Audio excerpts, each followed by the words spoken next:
دا ما سره دي رومیان د رومیانو ته په الماني ژبه مونږ زده کوو. What is this? Das ist Tomaten, die Tomaten.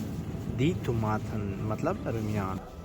دوستانو کله چې تاسو خپله ډوډۍ پخوئ په کورونو کې او مونږ خمیر مایه اخلو، مهمه ویډیو ده او مهم نوم زده کوو. خمیر مایه ته په الماني ژبه راځي چې زده کوو What is this?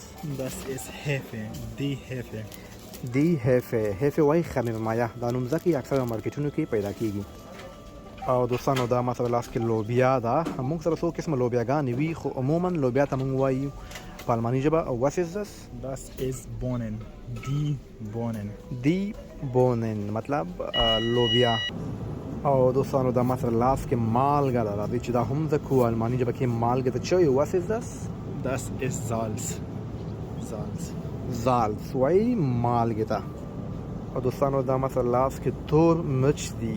تور مرچ What is this? Das ist schwarzer Pfeffer. شوارسر پفر مطلب تور مرچ.